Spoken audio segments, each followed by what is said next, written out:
मत्ती की पुस्तक उसका 1 अध्याय उसकी 5 आयत को आप पढ़ेंगे। उसमें लिखा, सलमोन और राहब से बोअज उत्पन्न हुआ, बोअज और रूत से ओबेद उत्पन्न हुआ, ओबेद से यशे उत्पन्न हुआ। पहला थिस्सलुनीकियों के उस वचन को पढ़ेंगे अपनी स्क्रीन के ऊपर, 4 उसकी 5 आयत को। इससे 2 आयत बाद में निकालो वचन को। अब ध्यान से मेरी बात सुनना। परमेश्वर ने कहा चींटियों से सीखो। अपने पड़ोसी को बोलो, चींटियों से सीख। परमेश्वर ने कहा अगर तू देखे तो वो गर्मी में अपने आहार को संचित करती हैं, इकट्ठा करती हैं, ताकि सर्दियों में जब ये नहीं मिले तो उसको अंदर बैठ के खाया जा सके। हाँ या ना? परमेश्वर ने कहा ना तो उनका कोई अगुवा होता है, ना कोई उनको सिखाने वाला होता है, ना ही उनकी आंखें होती, लेकिन फिर भी वो अपने काम को करना जानती। परमेश्वर के कहने का मतलब यह था कि वो अपने फ्यूचर के बारे में सोचती और अपने फ्यूचर के बारे में काम करती। परमेश्वर ने कहा चींटियों से सीखो। मेरा पहला दिन क्रिश्चियनिटी का, जब मुझे पवित्र बाइबल दी गई थी तो छोटा नियम, नया नियम दिया गया था, इतनी सी होती थी वो। आपके पास होगी, बहुत से लोगों के पास। किन के पास है? उठाओ तो। हाँ, ये जो ब्लू बाइबल है, ये वाली दिखाओ तो कैमरा में, वो देखो, ये देखो। हाँ, ये सेम इससे छोटी थी। और जब मुझे बाइबल दी गई तो मुझे बताया गया कि मत्ती की पुस्तक से 1 से लेके 18 मत पढ़ना, 18 से आगे पढ़ना, जहां पर कुंवारी के बारे में जिक्र है, यीशु मसीह के बारे में जिक्र है। क्योंकि 1 से 18 में यह जिक्र है किससे कौन पैदा हुआ, किससे कौन पैदा हुआ, यीशु मसीह की वंशावली के बारे में। लेकिन मैंने आपको जो पढ़ाया वो ये मत्ती 1 उसकी 5 आयत को पढ़ेंगे। उसमें लिखा यह वंशावली थी, और बाइबल का एक भी वचन ऐसा नहीं जिसमें गहरा भेद ना हो। आमीन। यीशु मसीह ने कहा बाइबल का एक भी बिंदु, एक भी कॉमा पूरा हुए बिना नहीं रहेगा।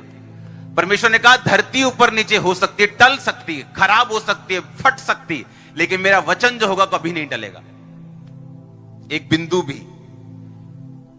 उसमें लिखा मत्ती 1 की 5 में, फिर से मैं पढ़ूंगा, सलमोन और राहब से बोअज उत्पन्न हुआ, बोअज और रूत से ओबेद उत्पन्न हुआ, और ओबेद से यशे उत्पन्न हुआ। आप जानते हैं यह राहब कौन थी? यह वेश्या थी। कौन सी वेश्या? जिसने यहोशू के टाइम के ऊपर, जब यहोशू ने देखा कि सामने का देश परमेश्वर हमें देता है, उसने भेदिए भेजे, जाओ और उस देश का भेद लेके आओ। और बाइबल कहती जब वो परमेश्वर के इस्राएली लोग भेद लेने के लिए गए तो एक वेश्या का घर बिल्कुल सड़क के किनारे, यानी उस नगर के बिल्कुल बाहर था, बाहर की साइड, और जो नगर की दीवार थी वो उस औरत के घर के साथ लगती थी। रिजेक्टेड औरत थी, जैसे निकाली हुई औरत होती, जैसे गंदी औरत जिसको आप बोलते हो। शहर के बिल्कुल बाहर रहती थी वो, रिजेक्टेड थी बिल्कुल। और वो सुनती थी, जब उसको सुनाया जाता कि इजरायली जो लोग हैं उन्होंने राजा ओग को, ऐसे राजा को मार दिया, बड़ा तगड़ा राजा था, उसने फलाने राजा को मार दिया। जब वो समुद्र 2 भाग करके आ रहे थे तो परमेश्वर ने उनका साथ दिया और फिरौन की सेना को खत्म कर दिया। तब फिरौन जो होता था, जब फिरौन का मतलब होता था मिस्र का राजा, उसे फिरौन बोलते थे। मिस्री लोग, मिस्र का जो किंगडम था, अगर आप इतिहास पढ़े, कोई भी इतिहास पढ़े कहीं से भी, क्रिश्चियन इतिहास की मैं बात नहीं कर रहा हूं, मैं कंप्लीट इतिहास की बात कर रहा हूं। अगर आप इतिहास पढ़ें तो फिरौन का टाइम जो था उस समय, फिरौन दुनिया के बहुत बड़े हिस्से के ऊपर अकेला कब्जे करने वाला राजा था। जो मिस्र का किंगडम था, जिनकी आज भी अगर आप देखोगे तो उनके जो ममीज निकलती हैं, जो ताबूत निकलते हैं, उनके पिरामिड आज भी लोगों के लिए एक रहस्य बने हुए हैं। आप समझ रहे मेरी बात को? तब वो राजे को परमेश्वर ने जब मारा और इजरायलियों के द्वारा परमेश्वर ने अपने नाम की महिमा की, तो वो औरत जो थी, जो दुनिया की निगाह में जो वेश्या थी, जो पापी थी, वो सुसमाचार को सुनती थी कि यहोवा परमेश्वर ने क्या क्या किया, कैसे उसने समुद्र को 2 भाग किया, कैसे परमेश्वर ने इजरायलियों के रास्तों को साफ किया, और जो जो राजा इजरायलियों के सामने आ रहा है परमेश्वर उन सबको खत्म करता जा रहा है। और जैसे वो भेदिए आए तो उसने अपने भेदियों को छुपा के रखा। किसने राजा को बता दिया कि भेदिए आए हैं शहर में, और वो शहर का भेद लेने के लिए आए हैं, इजराइल ने भेजे ताकि वो हमें मार सके। और उसने कहा कहां देखा? उसने कहा वेश्या के घर में देखा। राजा ने अपने सिपाही भेज दिए वेश्या के घर में। कहता वो कहां है भेदिए? कहती आए तो थे लेकिन वो चले गए, लेकिन अगर तुम इस रास्ते से चले जाओ तो उनको पकड़ लोगे। लेकिन ऐसा नहीं था, उसने छत पर उनको छुपा दिया था और ऊपर लकड़ी सजा दी थी। और जैसे वो भेदिए ढूंढने के लिए गए, वो ऊपर गई और उसने कहा अब भाग जाओ, इधर की साइड मत जाना, इधर वाली साइड जाना। मैंने उनको इधर भगाया, तुम पहाड़ पे जाओ, 3 दिन वहीं छुपे रहना, 3 दिन के बाद अपने देश चले जाना। लेकिन मेरा भला कर जाना कि जब तुम इस देश को लेने के लिए आओ, मारने के लिए आओ, तो मुझे और मेरे घराने को मत मारना, क्योंकि मैंने ये सुना है कि लोगों के दिल में तुम्हारी कौम का डर बैठ चुका है। और मैंने ये सुना है कि तुमने उन राजाओं के साथ जो अपने आप को बहुत बड़े समझते थे, तुमने उनके साथ क्या किया। उसने कहा ठीक है, ऐसा करना, जिस घर से हम उतरे हैं, जो घर तेरा है, वहां पर लाल धागा बांध के रखना, लाल सूत की डोरी बड़ी सी बांध के रखना। जितने लोग तेरा घराना, तेरे लोग, तेरे जानकार भी जो इस घर में होंगे, उनको हम नहीं मारेंगे, बाकी सारे हम मार देंगे। अगर वो लोग घर के बाहर आए तो उनका लहू तुझ पे पड़ेगा। अगर हम में से किसी ने तेरे घर के अंदर जाके मारा तो उसका लहू हम पर पड़ेगा, हम यहोवा के सामने दोषी ठहरेंगे। उसने कहा ठीक है। और रहाब ने अपने सारे घराने को बुला लिया कि आ जाओ इस दिन और यहां पे छुप के रहो। वो सारा घराना, उसके रिश्तेदार, उसके लव्ड वन सारे एक घर में रहे, और परमेश्वर ने वो सारे देश का नाश किया और रहाब को बचा के रखा। अब सुनो ध्यान से, एक पापी की मैं बात कर रहा हूं जो दुनिया की निगाह में पापी था, और था भी पापी, लेकिन परमेश्वर के सुसमाचार के ऊपर विश्वास किया। रिजेक्टेड था, अपने बिल्कुल शहर के बाहर वो रहती थी, शहर की जो आखिरी दीवार थी उसके साथ उसका सटा हुआ घर था, और वहीं से उसने उनको वापस भेजा था। यानी ऐसे लोग जो रिजेक्टेड है, अपने परिवार के द्वारा, समाज के द्वारा, सरकमस्टेंसेस के द्वारा, ऐसे उनकी जिंदगी में घटनाएं हुई कि उनको पाप का रास्ता चुनना पड़ा, या एनी रीजन, कुछ किसी भी तरह से, लेकिन उसने परमेश्वर के सुसमाचार के ऊपर विश्वास किया और उसने सुना कि वो परमेश्वर क्या क्या उनकी जिंदगी में कर रहा है, और उसने कहा मैं विश्वास करती हूं। और वचन कहता तू बच, तेरा घराना बचाया जाएगा। और आप देखो, परमेश्वर किसी का पक्षपात नहीं करता। हमने बड़ी बड़ी कहानियां सुनी, फलाने ने फलाने पापी को मार दिया, फलाने ने बड़े से बड़े पापी को मार दिया। यीशु मसीह ने कहा मैं पापियों को मारने नहीं आया हूं, मैं उनको बचाने आया हूं। पापी को कोई भी मार सकता है, तुम भी मार सकते हो। यीशु मसीह ने कहा मैं पापी को मारने के लिए नहीं आया हूं, मैं पापियों को बुलाने के लिए आया हूं, मैं उनको अपनी ब्लड लाइन के साथ जोड़ने के लिए आया हूं। अब आप इमेजिन करो, वो वेश्या जिसको लोग पसंद नहीं करते थे, जो शहर के बाहर रहती थी, जहां गंदे लोग जाते थे, और वो भी वैसी थी, लेकिन परमेश्वर के सुसमाचार ने उसको बदला और उसने स्वीकार किया। उसने ये नहीं कहा नहीं ऐसा थोड़ी हो सकता है, समुद्र 2 भाग कैसे हो सकता है, ओ नहीं फलाने राजा कमजोर होगा, वैसे उसकी ज्यादा हवा होगी कि बड़ा मजबूत है, नहीं ऐसा नहीं हो सकता। उसने अकेली बात के ऊपर विश्वास किया। जैसे लोग बोलते हैं ओ नहीं चर्च एवं में चंगे हो, हॉस्पिटल ना खाली हो जान, ओ एवं किमें हो सकता है चर्च जाके ऐसा हो जाए, ऐसा ना हो जाए।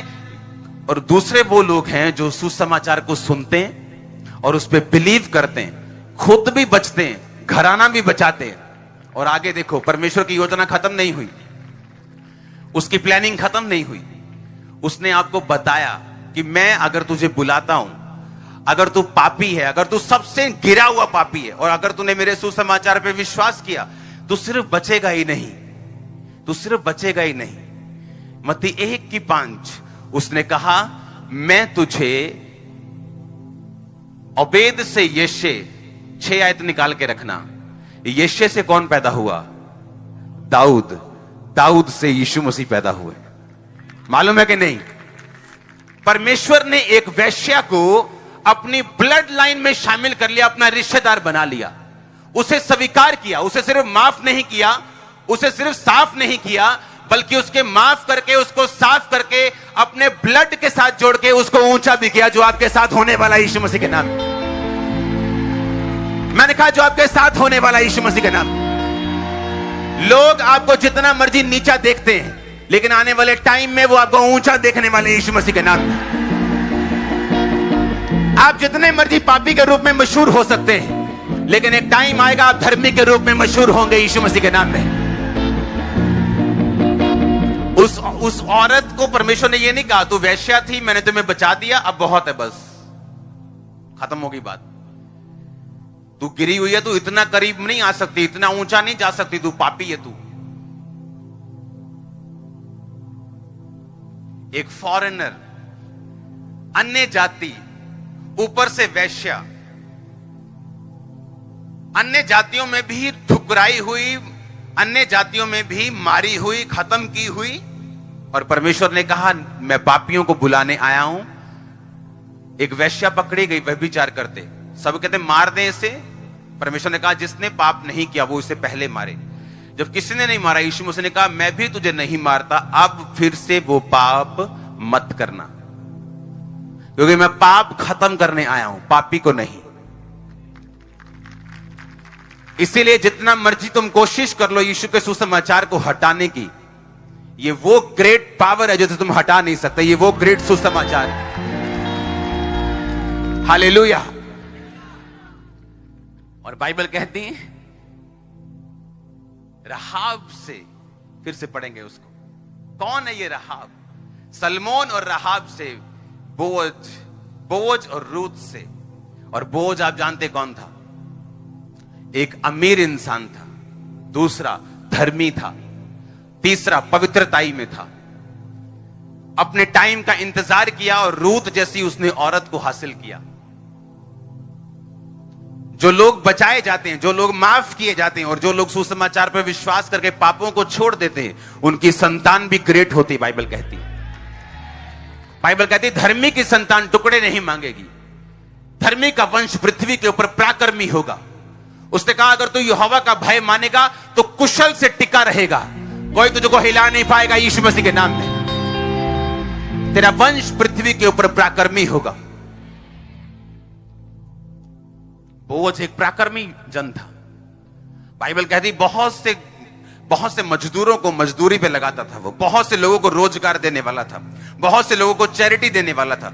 जब उसके खेत से लोग फसल निकाल लेते थे तो थोड़ी फसल वो छोड़ देता था कि ताकि गरीब लोग उसकी फसल को आके बाकी सट्टे सीले जिसे बिनना बोलते हैं वो फ्री में बिन सके। वो ऐसा व्यक्ति, बोअज ऐसा व्यक्ति था। और पैदा किससे हुआ था? सलमोन और राहब से। इसका मतलब जब परमेश्वर आपको अपने पास बुलाता है अपने पापों को छोड़ने के लिए, वो आपको अपने पास बुलाता है कि आप अपने गुनाहों को छोड़ दें और परमेश्वर के सामने जाएं और इकरार करें और परमेश्वर के सामने सरेंडर करके, समर्पित करके अपनी जिंदगी बिताएं। इसका मतलब वो सिर्फ आपको नहीं देख रहा, वो आपके फ्यूचर को भी देख रहा है, वो आपके बच्चों को देख रहा है, वो आपके पड़पोतों को देख रहा है, वो आपके वंशों को देख रहा है। परमेश्वर ने कहा जो मेरी आज्ञाओं को मानेंगे उन हजारों पर मैं अपनी करुणा करूंगा। इसलिए मैं लोगों को बोलता हूं जब तुम परमेश्वर में आओ तो कभी भी डिस्ट्रैक्ट मत हो कि अभी तक परमेश्वर ने मेरा यह काम नहीं किया, क्योंकि शैतान मुझे इस बात से भरमाता था कि जो हीलिंग तू चाहता अभी तक तेरी जिंदगी में क्यों नहीं हुई, तुझे कुछ और ट्राई करना चाहिए, तुझे फिर से वापस जाना चाहिए। लेकिन मैं इस बात को जानता था कि परमेश्वर की योजना छोटी नहीं है, उसकी योजना बहुत बड़ी होती, उसकी योजना लंबी होती, उसकी योजना वंशों तक होती, उसकी योजना सैकड़ों सालों तक होती। उसमें अड़े रहो और खड़े रहो। अगर साफ प्रभु ने कर दिया तो वापिस सुअर और कुत्ते मत बनो, फिर से उल्टी मत खाओ अपनी जो कर दी थी पाप की, फिर से जो कीचड़ परमेश्वर ने सुअर पर साफ कर दिया फिर से कीचड़ में मत जाओ। अगर तुम ऐसा करोगे तो यीशु मसीह की ब्लड लाइन में वो जोड़ लेगा तुमको, अपनी ब्लड लाइन के साथ रिश्तेदार असली वाले रिश्तेदार बनाएगा वो। इमेजिन करो एक वैश्या आज यीशु मसीह की वंशावली के अंदर लिखित रूप में कहलाती है।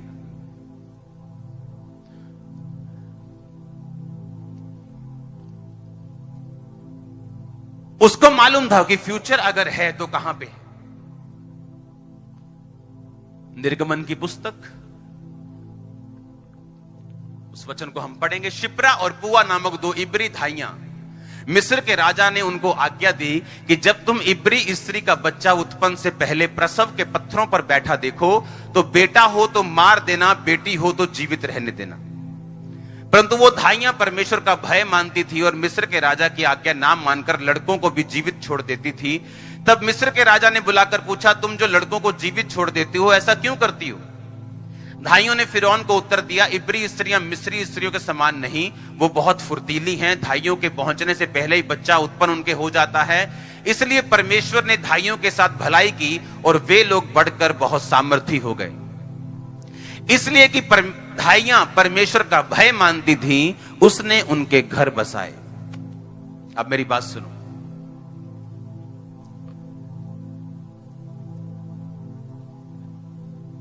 आप अपनी लाइफ में सेम लेवल पे रह सकते हैं। जो आशीष अभी है 10 साल बाद भी वही है। चाहे आप अमीर हैं, लेकिन अगर वो अमीरी एक जगह पे टिक गई है तो इसका मतलब परमेश्वर आपसे कुछ एक्सपेक्ट करता है जो आप नहीं कर रहे हैं। क्योंकि अपने आप कुछ भी नहीं होता। इत्तेफाक नाम का कोई भी शब्द इब्रानी बाइबल में नहीं, इब्रानी भाषा में इत्तेफाक नाम का कोई शब्द नहीं। इसका मतलब इत्तेफाक होता ही नहीं, सब कुछ होता है परमेश्वर के द्वारा। जो कुछ आप करते हैं, आपके डिसीजन, आपके फैसले। अगर आज मैं यहां खड़ा हूं तो उस फैसले के कारण कि मैं यीशु मसीह में खड़ा रहूंगा, अड़ा रहूंगा। आज मैं आनंदित हूं, विक्ट्री में हूं, क्योंकि मैंने वो फैसला किया, तब का सहा।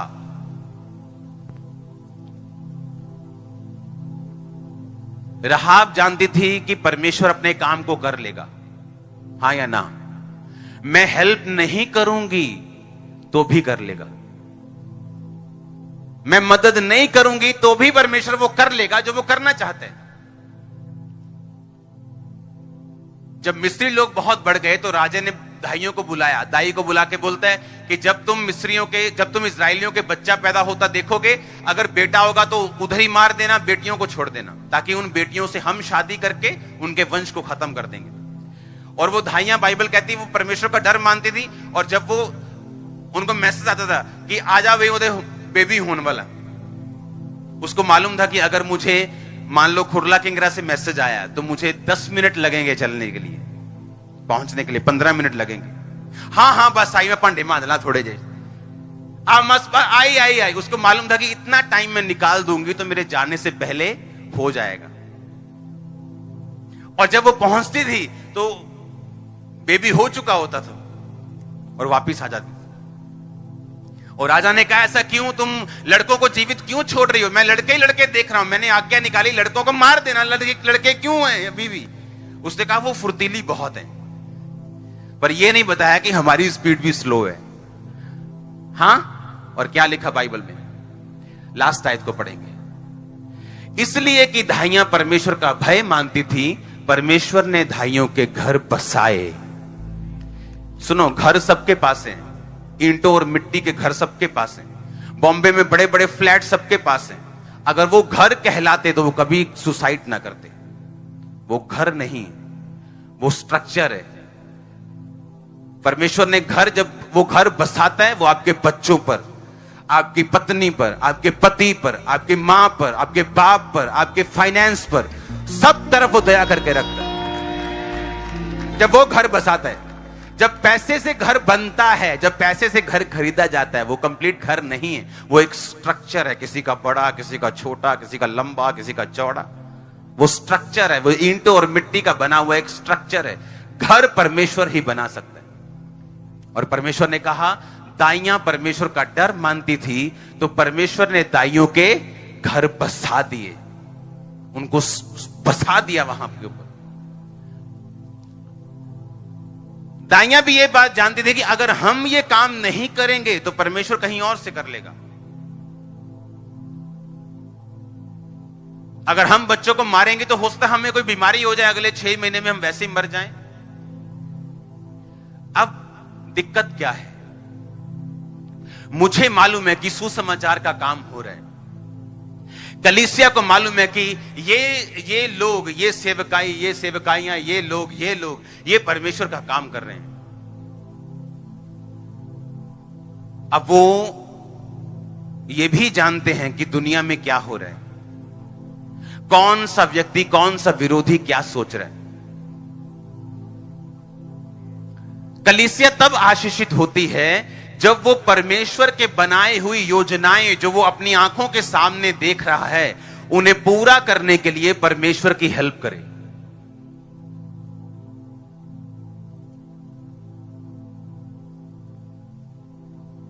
राहाब वैश्या होके भी ये बात को समझ पाई कि परमेश्वर की प्लानिंग है कि वो उनको कनान देश देगा।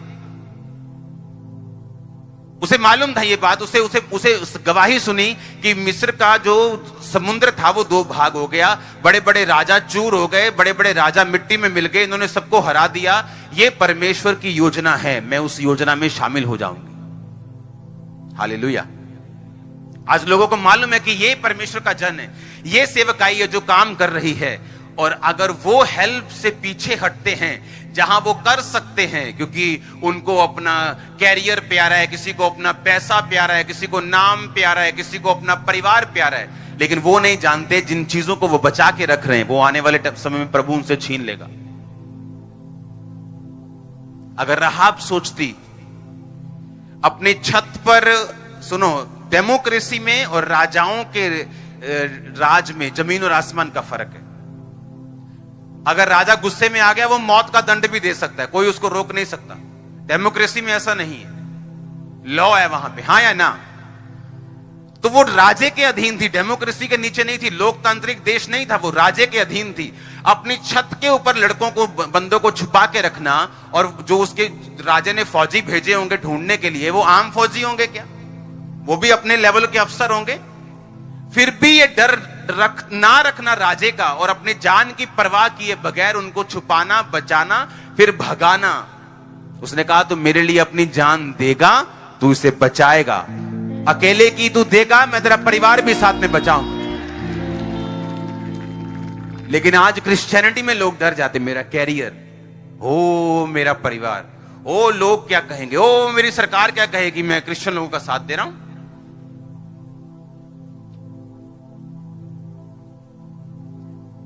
क्योंकि अगर सुसमाचार, अगर हीलिंग हो रही है तो वो रूहों को बचाने के लिए हो रही है। अगर मिरेकल्स हो रहे हैं तो वो रूहों को बचाने के लिए हो रहे हैं। अगर परमेश्वर चिन्ह कर रहा है, चमत्कार कर रहा है, तो वो रूहों को बचाने के लिए कर रहा है। अगर परमेश्वर लोगों की ड्यूटीज लगा रहा है और काम हो रहा है खुदावंद का, उसका एक ही मकसद है, रूहों को बचाना और अनंत जीवन का वारिस बनाना। हाँ या ना? ये प्राइम पर्पस, ये पहला मकसद परमेश्वर का लोगों की जिंदगी में काम करने का। हाँ या ना? और इस मकसद में जो लोग शामिल हो जाते हैं, वो धाइयों की तरह अपने घरों को बसता हुआ, वो राहाब की तरह उसकी ब्लड लाइन में शामिल होता हुआ, अपने परिवार को बचता हुआ, अपनी इज्जत बढ़ता हुआ, वो सारी ब्लेसिंग्स को अपनी लाइफ में देखते हैं। आमीन। राहाब ने ये चिंता नहीं की कि अगर मैं पकड़ी गई तो मेरा सीधा मौत, मेरी सीधा निश्चित है, मुझे कोई बचा नहीं सकता, जान है तो जहान है। मैं ऐसा करती हूं, आधी इंफॉर्मेशन इनको दे देती हूं, आधी उसको दे देती हूं, थोड़ा बीच में बैलेंस रखते हैं। वो धोबी का कुत्ता, ना घर का ना घाट का। तो कर परोना कहते कि वो खा रह जाता ना, मतलब नहीं यार उधर परौंठे बने होने, हाँ, जो सामने पड़ा है दाल वो भी नहीं खाई, तो दूसरा बंदा सोचता यार उधरों खा के आया होना, छड्डो पर चाह पिया दियो। आप समझ रहे कि नहीं? उसको मालूम था कि मुझे एक तरफ होना है, मुझे यीशु मसीह की तरफ होना है, क्योंकि ये जीवित परमेश्वर है। अगर तो कन्विंस हो, अगर तो दिल में पता है, अगर आपको मालूम हो चुका है कि यीशु मसीह परमेश्वर है, वही जीवित परमेश्वर है, तो एक तरफ हो जाओ और उसके सामने आ जाओ और हेल्प करो। अगर कन्विंस नहीं हो तो छोड़ दो, कोई हेल्प करने की जरूरत नहीं। लेकिन अगर कन्विंस हो तो फिर 100% आओ, फिर डरो मत, क्योंकि घर बसने आपके हैं, घराने बचने आपके हैं, ब्लड लाइन में शामिल होना आपने। हालेलुया। अब कोई हेल्प कर सकता है अपनी प्रार्थनाओं से, क्योंकि वो बहुत अमीर नहीं। कोई हेल्प कर सकता है अपने पैसों से, कोई हेल्प कर सकता है अपनी पोजीशन से, जहां परमेश्वर ने उसको रखा है। कहीं सरकार में, कहीं डिपार्टमेंट्स में। कोई हेल्प कर सकता है अपने गिफ्ट से, कोई हेल्प कर सकता है अपनी ताकत से, कोई हेल्प कर सकता है किसी भी तरह से, लेकिन वो हेल्प 100% होनी चाहिए।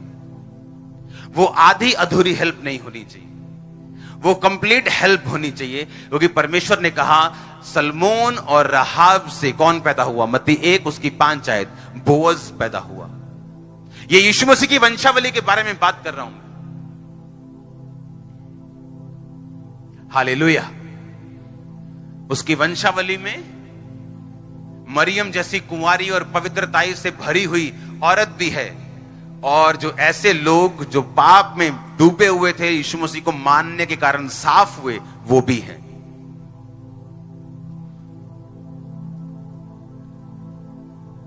यही क्रिश्चियनिटी है। आप सुसमाचार जो दे रहे हैं, आप उनकी कैसे हेल्प कर रहे हैं?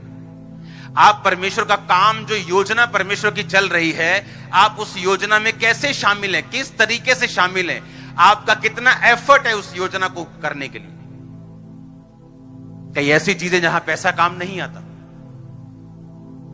जहां प्रार्थना काम आती, जहां फास्टिंग काम आती, जहां आपका काम, जहां आप बैठे वहां की इंफॉर्मेशन काम आती, कहीं वहां पैसा काम नहीं आता। साधु सुंदर सिंह किसी के घर में गए, नंगे पैर थे, बारिश आ रही थी, बुखार था उनको। कहते बहन मैं घर में एक रात रहना चाहता हूं। कहती मैं प्रार्थना करूंगी। कहता तू जिससे प्रार्थना करेगी ना वो मेरे साथ खड़ा है, तो मुझे तेरी प्रार्थना नहीं चाहिए इस समय, वो हेल्प चाहिए, प्रार्थना नहीं चाहिए। जिसके सामने तूने प्रार्थना करनी वो मेरे साथ खड़ा है, वो मेरे अंदर है, तू बता तेरे को क्या चाहिए। हालेलुया। बाइबल कहती है सेंसिटिव लोग गवाही ले पाते हैं। औरत थी एक, जब अलीशा जाता था उस रास्ते से, उसकी चाल से मालूम होता था, उसकी बात से मालूम होता था कि ये परमेश्वर का कोई सच्चा जन है। उसने कहा कि ये जो जाता है ना बंदा, मुझे पक्का पता है कि ये प्रभु का सच्चा जन है। मैं इसके लिए एक कमरा बनाऊंगी और वहां पे एक मेज रखूंगी, एक 5 स्टार जैसी फैसिलिटी बोलते हैं, एक दीवट रखूंगी, एक दीवा रखूंगी, एक मेज रखूंगी, एक खाट रखूंगी, और जब ये रास्ते से जाया करेगा तो वहां विश्राम करके आगे जाए।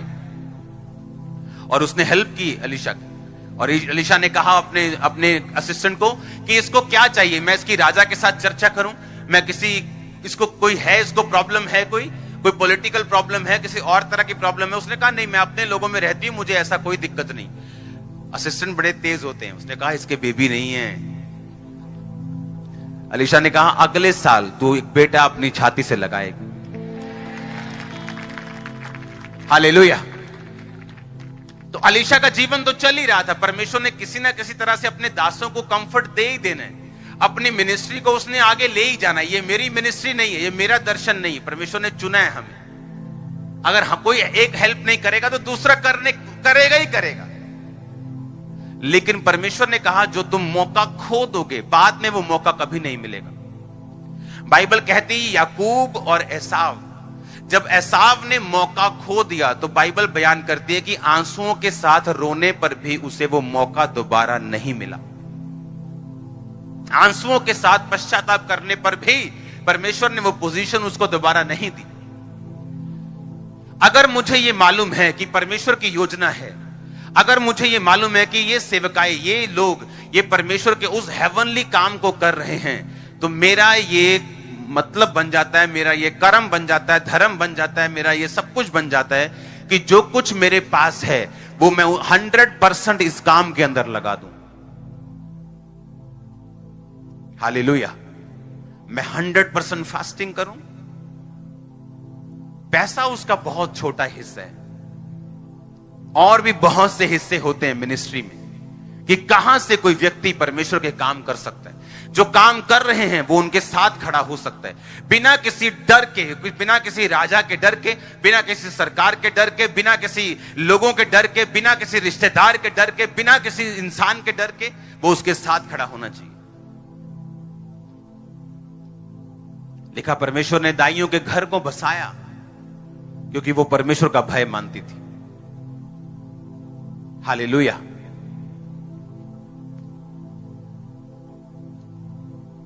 कितने इन बातों को समझ रहे हैं?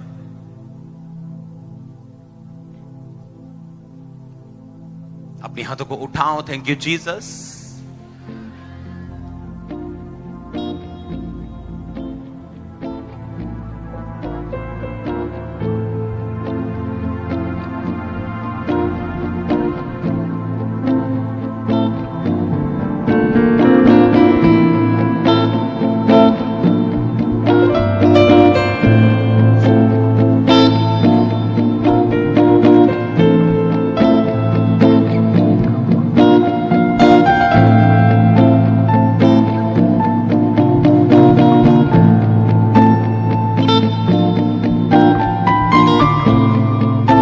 प्रभु यीशु मसीह के सामर्थी नाम में हम मांगते हैं। पहला राजा उसका 17 बाब, 18 बाब उसकी 1 से 13 आयत। 18 बाब, पहला राजाओं 18 बाब। बहुत दिनों के बाद तीसरे वर्ष में यहोवा का वचन एलिया के पास पहुंचा।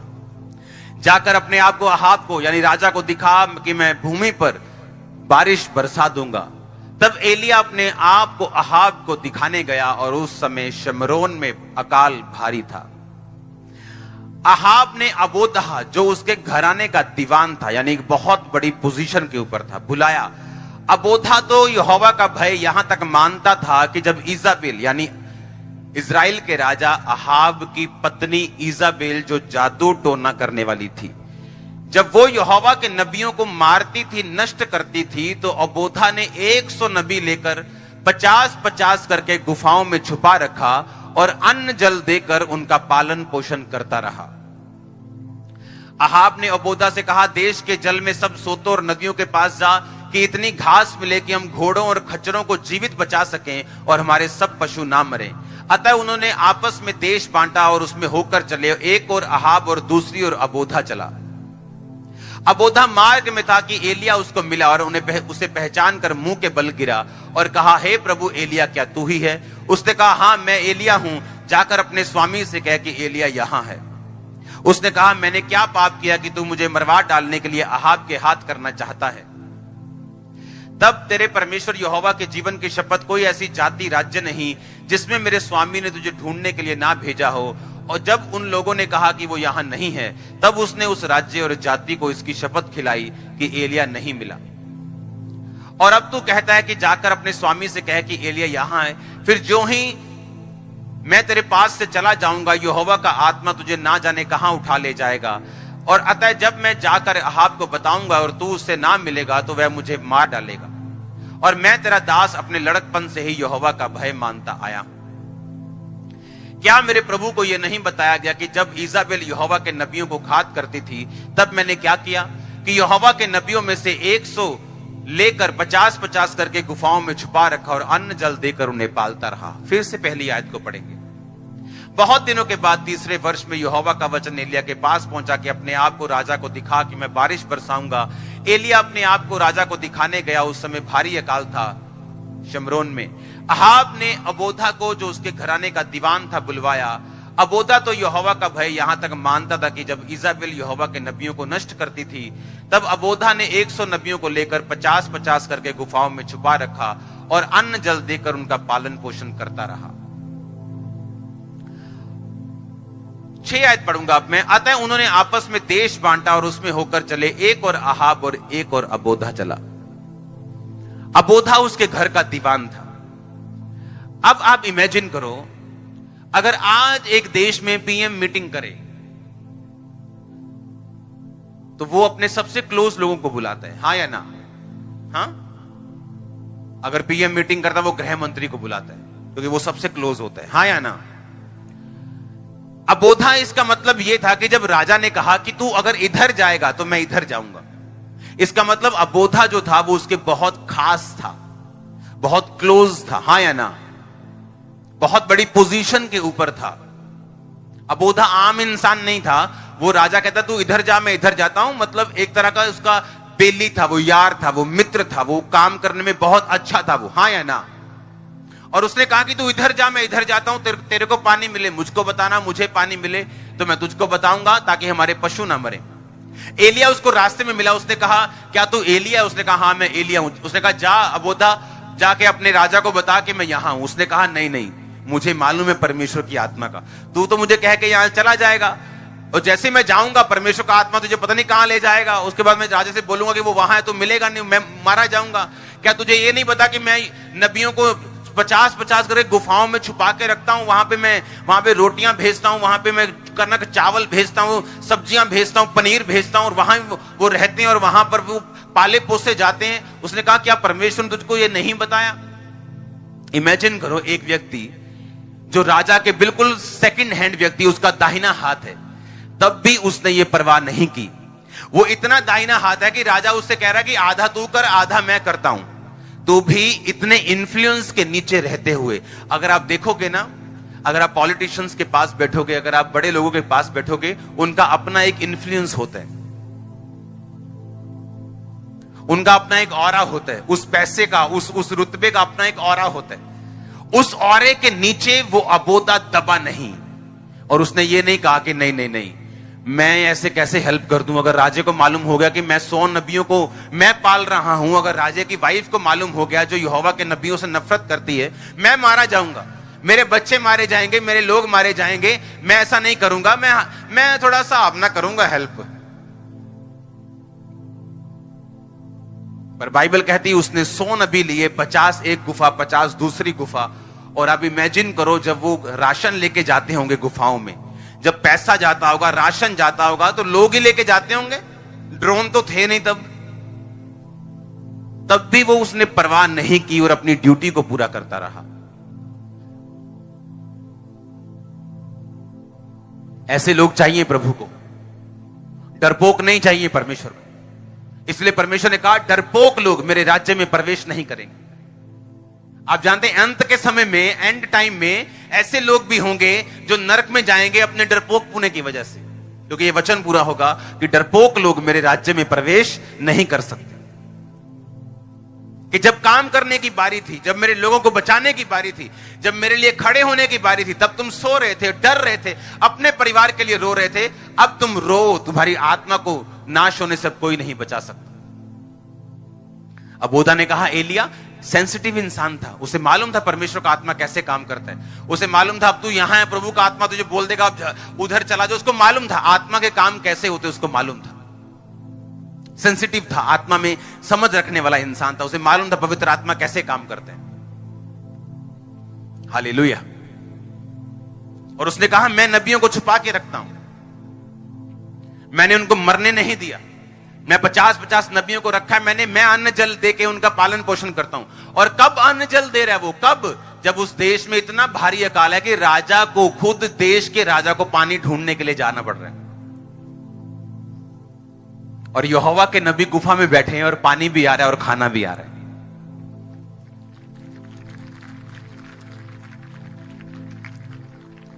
इतिहास गवाह है इस चीज का।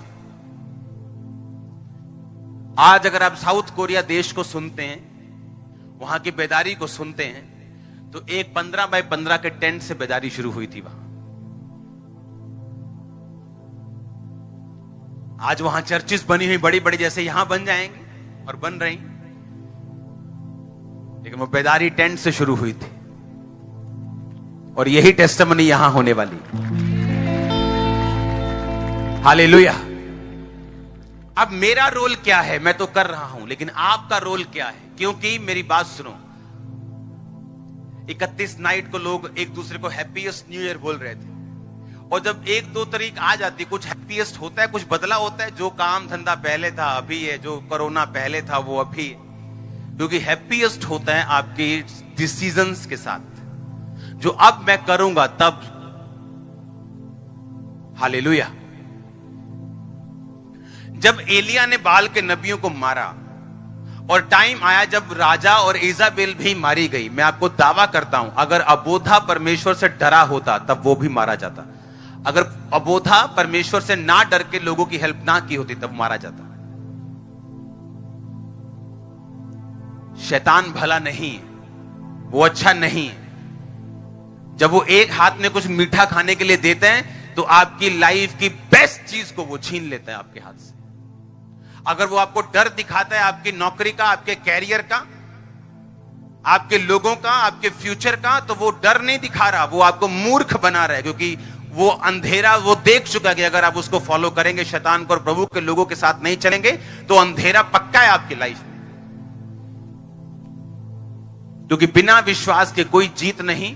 बिना विश्वास का कदम लिए, बिना अपने आप को सूली पर टांगे, बिना अपने आप का इनकार किए, बिना अपने आप की जान की परवाह किए अगर आप नहीं चलेंगे तो कोई फ्यूचर नहीं है आपका।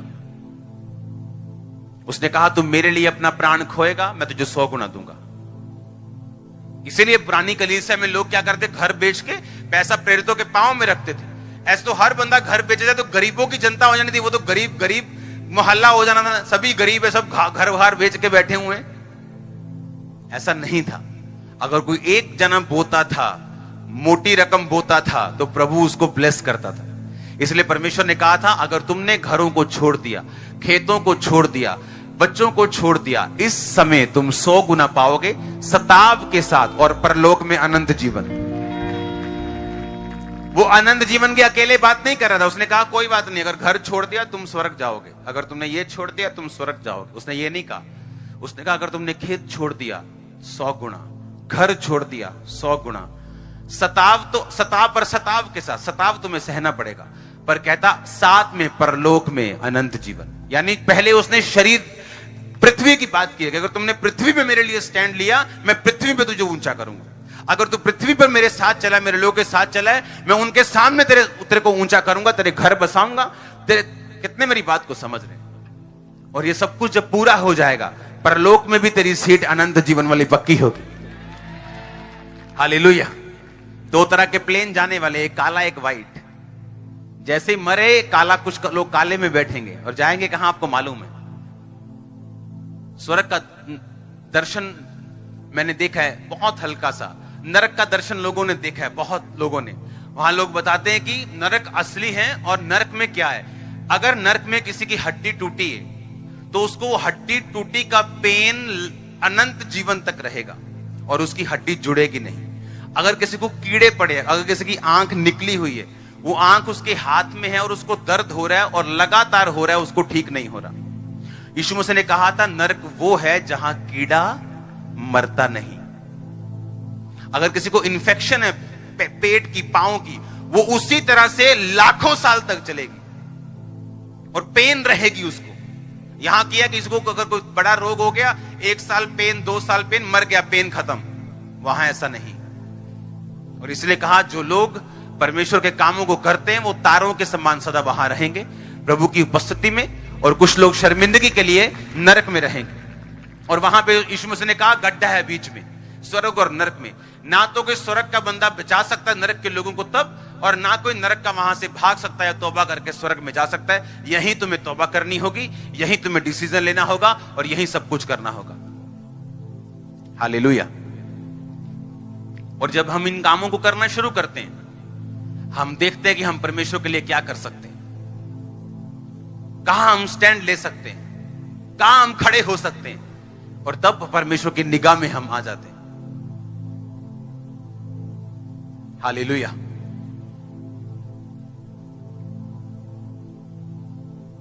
पूरे इज़राइल में से एक सलमोन लिया गया, एक रहाब ली गई। इमेजिन करो आप। इसका मतलब ना तो वो देखता है कि तुम अन्य जाति में से हो या तुम क्रिश्चियन हो। अगर तुम विश्वास दिखाओगे तो तू तुम्हें ऊंचा करेगा। अगर तुमने अपना फेथ दिखाया, अपने कदम को उठाया, तुम सेम नहीं रहोगे।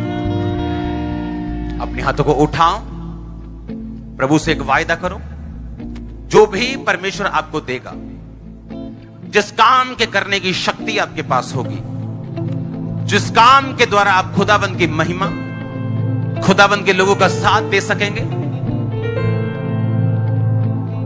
आप वो देंगे,